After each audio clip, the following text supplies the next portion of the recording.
Semua penasehatnya mengatakan bahwa kalau dia tanda tangan dalam waktu 6 bulan akan berlipat keuntungannya. Mau tanda tangan, ditelepon sama ibunya. Boleh anakku, bahasa Italia, boleh anakku. Melingkung kita anta, bahasa Pancor. Tangan boleh anta. Sudah akan tanda tangan, sudah semua siap. Begitu telepon ibunya datang, nggak pakai omong apa-apa, ditunda semua. Saya mau pulang dulu ketemu ibu saya. Begitu bertemu dengan ibunya, kemudian bercerita dengan ibunya, pelarang isi ini, nggak usah juga. Wah lalu kayak pengen ini, wah malik-malik kan, cukup apa. Setahun setelah itu, yang berharga 2 miliar dolar jatuh hanya menjadi sekitar 150 juta dolar. Artinya 90% kerugian dalam 1 tahun. Makanya beliau mengatakan, saya punya bukti terlalu banyak bahwa hidup saya ini seperti ini adalah karena berkah orang tua saya. Yang ampun dengan Cina sudah maju ya. Lalu di Mekah beli tasbih made in China. Hati-hati tuan guru Japar, dia beli sorban. Jauh sorban ule aning balik paranta pinaan ule ternyata pinaan Cina. Tasbih bersyarat tak no.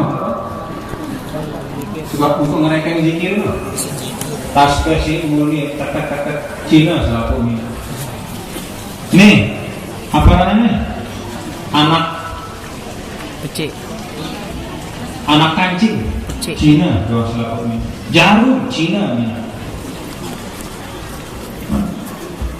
Bahkan saking hebatnya dengan Cina sino, oh yang minat teluk. Hati-hati sih dah. Menara sih dah teluk murah, dia pertama ayat akal dah Cina teluk sino. No teluk ini teluk sino. Hati-hati. Bisi cekatnya saya dengan Cina. Oh yang minat macam-macam sini tuh bayang. Nah walhasil Bapak Ibu, itu bagian dari apa yang perlu kita renungkan. Keempat, amnun an, bahwa masyarakat pada zaman Rasulullah SAW itu maju karena ada rasa aman yang semua lahir batin.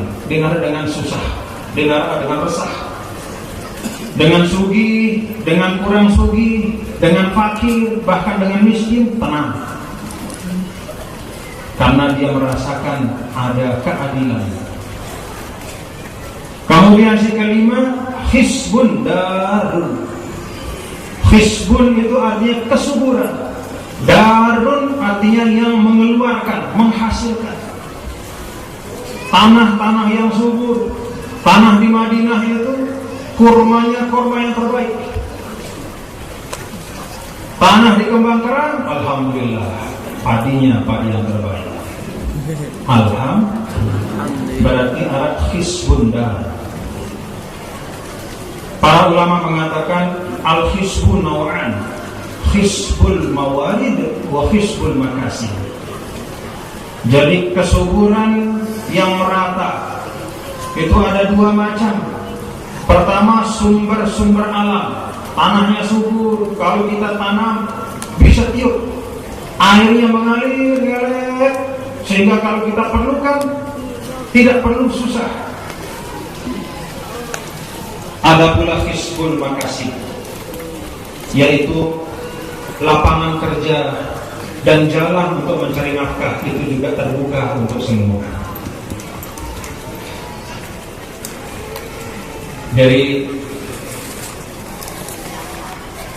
dakapna anak dengan biasa lagu menebedui keahlian mau dia dapat pekerjaan itu.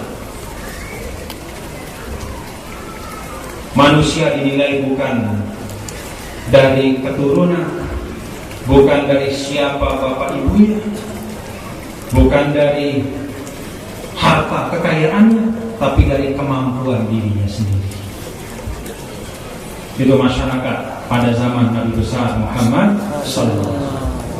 Ya ampun, nasi jadi tukang azan Rasul itu bukanlah keluarga beliau, tapi Sayyidina Bilal ibnu Abi Rabah, seorang budak kulitnya hitam tapi suaranya suara emas. Maka beliaulah yang menjadi tukang azan dari Nabi besar Muhammad. prinsip adalah berdasarkan kepada keahlian, keterampilan dan kemampuan, bukan keturunan, harta ataupun jabatan. Itulah masyarakat pada zaman Nabi besar Muhammad. Kemudian yang terakhir, amalun fasih. Amalun fasih itu artinya masyarakat yang hidup di suatu negara itu punya cita-cita yang panjang. Membahasa gaya-gayanya bahasa nangka berbuat visi. Ada yang ingin kita tuju, bahwa kita harapkan nanti NTB pada tahun sekian-sekian akan berkembang wisata syariah atau wisata halal. Nah, itu visi kita. Walaupun pada saat itu mungkin ada sebagian kita sudah meninggal. Pada saat itu terwujud, kita tidak bisa melihat, tapi anak jari kita yang bisa menikmati, tidak apa-apa. Kalau manusia hanya melakukan apa yang dia pastikan hanya untuk dirinya saja, maka tidak mungkin suatu negara akan maju. Kenapa kita menanam pohon? Padahal kita tahu bahwa belum tentu kita bisa menikmati hasil pohon itu dalam hidup kita. Bisa jadi pohon itu berbuah ketika kita sudah meninggal, tapi kita menanamnya karena kita ingat ada masa depan untuk anak cucu kita.